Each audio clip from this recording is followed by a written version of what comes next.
हरि ओम। आत्मीय भक्तजनों, सप्रेम जय श्री हरि। आइए आज बाट सावित्री व्रत के पावन पर्व पर हम सभी सौभाग्यवती माताओं एवं बहनों को अपनी तरफ से हार्दिक शुभकामनाएं प्रदान करते हैं। सभी सौभाग्यवती हों, उनके पति का जीवन दीर्घ आयु हो, मंगलमय हो। इन्हीं आशीर्वचनों के साथ वट सावित्री व्रत कथा पर संक्षिप्त प्रकाश डालते हुए आगे बढ़ते हैं। सभी माताएं एवं बहनें आज के दिन में वट सावित्री व्रत करती हैं अपने पति के लंबी आयु के लिए, दीर्घ आयु के लिए। इसके लिए कोटि कोटि धन्यवाद, क्योंकि भारत की धरती पर सती सावित्री, सीता, अनसुईया, सुकन्या जैसे अनेक सती का जन्म हुआ। सती मांडवी ने तो सूर्य की गति को रोक दिया। सती सावित्री ने यमराज के वरदान को असंभव से संभव कर दिखाया, मृत्यु को टाल दिया, यमराज पर विजय प्राप्त की। और सती सुकन्या ने अपने बूढ़े पति को 16 साल का जवान छोकरा बना दिया। तो ए सती नारी की सत है महान रे, हार गए जिससे भगवान। ये गाना सती अनसुईया की सतीत्व पर बना है, जिसने ब्रह्मा विष्णु महेश को छोटे छोटे बालक बना लिया। यह धरती भारत की पुण्यभूमि है, आदि की भूमि है, जहाँ नारियों की सतीत्व की प्रधानता देवताओं से भी ऊपर है। इन्होंने देवताओं को भी अपने संतान बना लिया, सूर्य की गति को रोक लिया, ब्रह्मा विष्णु महेश को बालक बना लिया। तो आइए शुरू करते हैं सती सावित्री की संक्षिप्त कथा। सती सावित्री महाराज अश्वपति की इकलौती पुत्री थी। कहते हैं महाराज अश्वपति दाम्पत्य एक संतान के लिए तरस रहे थे। उन्होंने भगवती गायत्री की लंबी साधना की, कठोर साधना की, तपश्चर्या यानी पुरस्चरण किया। तब कहीं जाकर भगवती गायत्री प्रकट होती हैं और बोलती हैं, परम ब्रोही परमांगो बेटा। दोनों से बोलती है। दोनों दाम्पत्य तपस्या कर रहे थे। दोनों हाथ जोड़कर भगवती गायत्री के चरणों में नमन करते हैं, प्रणाम करते हैं और भगवती गायत्री से कहते हैं, माता यदि आप मुझ पर प्रसन्न हो तो आप मेरी बेटी बनकर आ जाओ। यह भारतीय संस्कृति का इतिहास रहा है कि भगवान को भक्त वश में कर लेते हैं और भगवान को भक्ति के अधीन माना जाता है। भक्त की इच्छा पूर्ण करने के लिए भगवान को आना पड़ता है। जैसे विष्णु भगवान राम बनकर कौशल्या के लिए अवतरित हुए, उनका पुत्र बने, और श्री कृष्ण रूप में विष्णु भगवान यशोदा माता और देवकी माता का पुत्र बने। वैसे ही गायत्री माता भी वचनबद्ध हो चुकी थी और बोली, बेटा और बेटी तुम दोनों की यदि यही इच्छा है तो मैं तुम्हारे गर्भ से अवतरित होंगी। मेरा ही स्वरूप सावित्री, क्योंकि ब्रह्मा जी की 2 पत्नियां थी, गायत्री और सावित्री। तो गायत्री को सावित्री भी कहा जाता है। पंचमुखी प्रतिमा सावित्री कहलाती है, तो एकमुखी प्रतिमा गायत्री कहलाती है। दोनों में कोई भेद नहीं, दोनों में कोई अंतर नहीं। भगवती गायत्री वचनबद्ध हो चुके और अवतरित हुए अश्वपति की कन्या बनकर।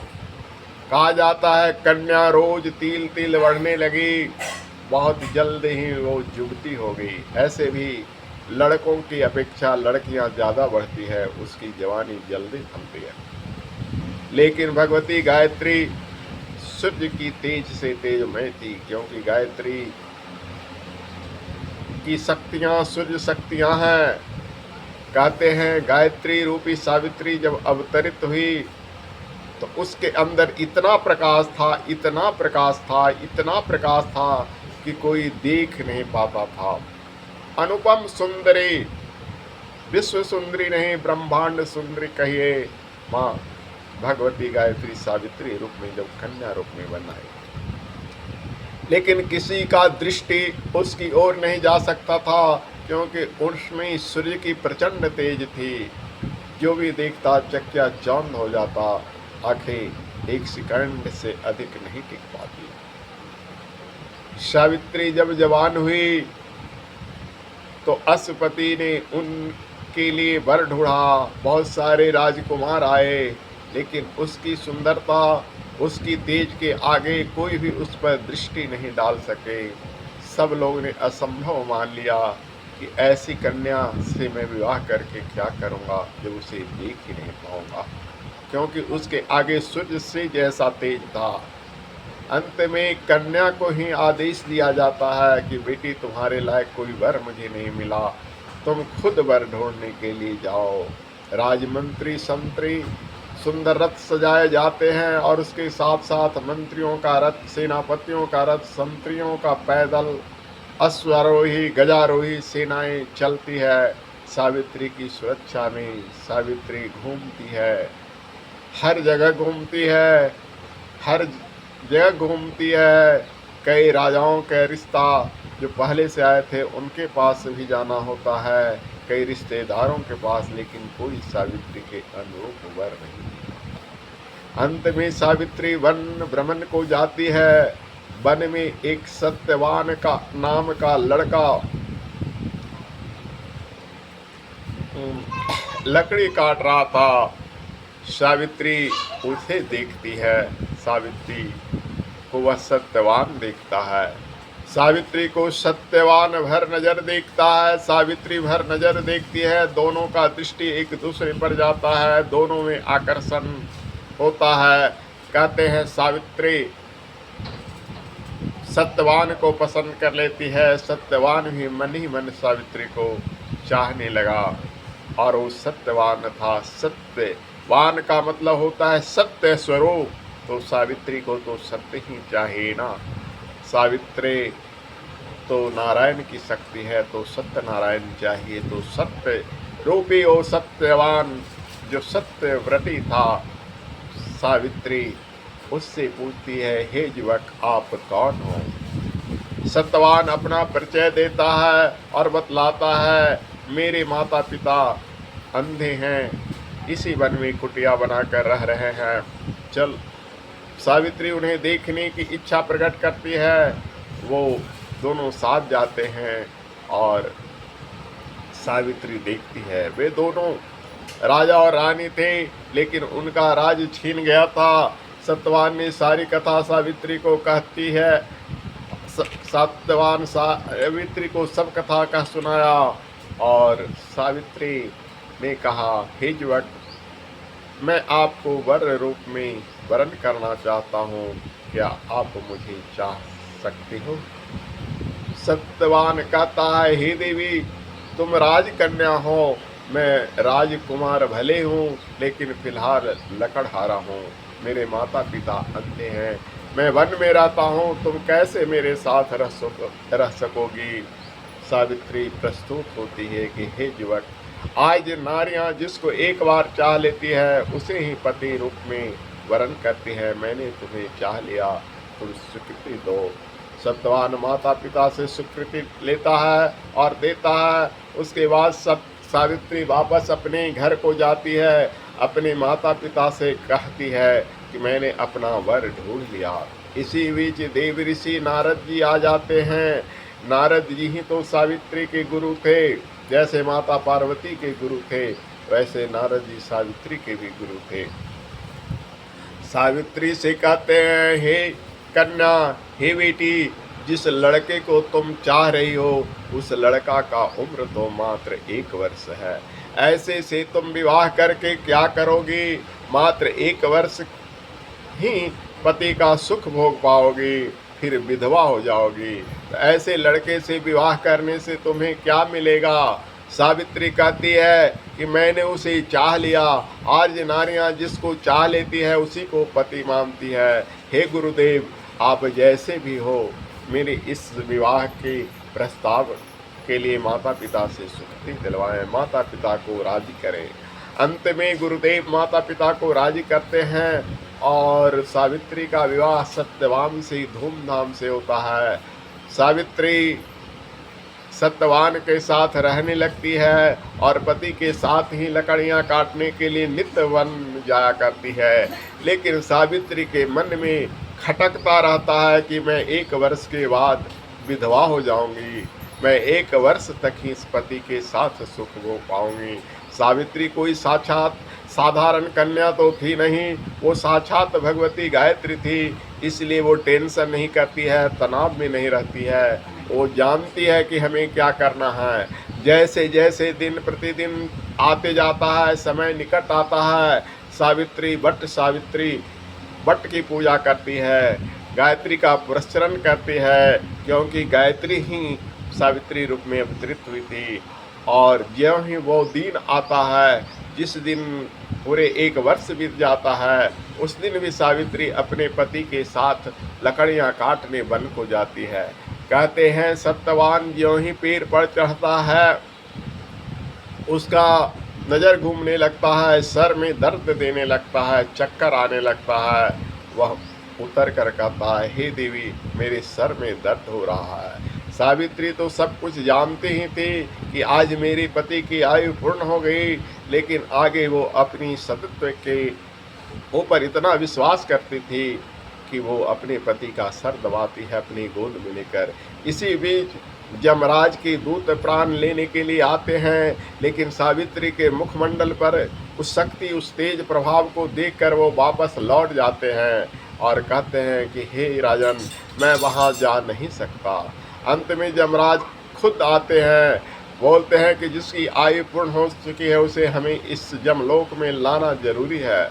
यमराज सत्यवान का प्राण खींच लेते हैं। सावित्री देख लेती है कि मेरे पति का प्राण ले लिया गया है। सावित्री उस शरीर को उस वट वृक्ष के नीचे छोड़कर यमराज का पीछा करती है। यमराज का पीछा करते करते वो आगे बढ़ते हैं। यमराज पीछे मुड़कर देखते हैं तो बोलते हैं, हे देवी, मेरे साथ कोई शरीर नहीं आ सकता है, तुम वापस लौट जाओ। तुम क्यों मेरे पीछे आते हो? तुम्हारा पति का आयु पूर्ण हो चुका है। किंतु सावित्री बहुत कहने के बाद भी नहीं लौटती है, बोलती है मुझे मेरा पति चाहिए। यमराज कहते हैं इसके एवज में तुम कोई वरदान मांग लो, मैं तुम्हें दे दूंगा। सावित्री कहती है अगर ऐसी बात है तो आप मेरी सास ससुर के आँख को वापस कर दो, वो अंधे से आँख वाले हो जाएं। यमराज कहते हैं एवं वस्तु वैसा ही होगा, लेकिन फिर भी सावित्री पीछा नहीं छोड़ती है। ये अंधे लोग को आँख आ गया और ये सावित्री पीछे पीछे यमराज के चल रही है। कुछ दूर मुड़ने के बाद फिर यमराज पीछे देख रहे हैं तो सावित्री आ रही है। सावित्री से कहते हैं देवी, मैंने तो तुम्हारे को वरदान दे दिया, आप तुम क्यों आ रही हो? बोले कि मुझे तो मेरा पति चाहिए, मैं पति लिए हुए बिना नहीं जाऊंगी। बोलते हैं ठीक है देवी, एक वरदान तुम और मांग लो, मैं पति को तुम्हारा वापस नहीं कर सकता। तो बोलती है मेरे सास ससुर का खोया हुआ राज वापस आ जाए। यमराज कहते हैं एवं मस्तु। उधर उसका जो भाई अपहरण किया था राज का, जाकर राज वापस कर देता है, लेकिन इधर सावित्री फिर भी संग संग चल रही है। यमराज के द्वार के कुछ ही निकट जाने के बाद सावित्री को यमराज देखते हैं, बोलते हैं देवी, फिर भी तुम यहाँ आ रही हो, वापस चले जाओ, अब तुम अंदर नहीं आ सकती हो। मैं इसे लेकर ज्यों ही जमपुरी जाऊँगा, कोई भी प्राणी इसके अंदर ससुरी नहीं आ सकता, तुम वापस जाओ। तो सावित्री कहती है मैं बिना पति लिए हुए नहीं जाऊंगी। तो कहता है ठीक है, तुम एक वरदान और मांग लो। सावित्री के जिद पर यमराज एक वरदान देने के लिए तैयार होते हैं। सावित्री कहती है तो ठीक है, मुझे पुत्रवान होने का वरदान दीजिए। यमराज बोलते हैं एवं मस्तु, वैसा ही होगा। और इसके साथ ही यमराज ज्यों ही जमपुरी के द्वार के आगे जाना चाहते हैं। सावित्री डांट कर बोलती है, यमराज आप क्यों अंदर जाना चाह रहे हो? आपने मुझे पुत्रवती होने का वरदान दिया है, तुम मुझे मेरा पति वापस करो। बिना पति के मैं कैसे पुत्रवती होंगी? यमराज अवाक रह जाते हैं। सावित्री के इस वरदान के आगे यमराज की हार होती है और यमराज उस जीवात्मा के आत्मा को वापस कर देते हैं। सावित्री अपने पति की आत्मा लिए हुए वापस आती है और उस शरीर में प्रवेश कर जाने के बाद सत्यवान जीवित होता है। और उसके बाद से ही यह वट सावित्री व्रत की पूजन परंपरा हो गई कि जो भी व्यक्ति, जो भी सौभाग्यवती स्त्रियां वट सावित्री व्रत करेगा और एक कथा को सुनेगी, वट सावित्री व्रत करेगी और एक कथा को सुनेगी, उसके पति की लंबी आयु होगी। जो भी सौभाग्यवती स्त्रियां वट सावित्री व्रत करेगी, हर ज्येष्ठ मास के कृष्ण पक्ष की अमावस्या के उसके पति का बाल बाका नहीं हो सकेगा। वो सावित्री की तरह अपने पति को लंबी आयु देगी। तो हे सौभाग्यवती नारियों, इस कथा को आदि से अंत तक सुनना, लाइक करना, अगर नए हो तो मेरे इस चैनल को सब्सक्राइब करना और इसे शेयर करना। इसे जितना ही शेयर करोगी तुम्हारे पति की उतनी ही लंबी आयु होगी। इस कथा को आदि से अंत तक सुनोगी।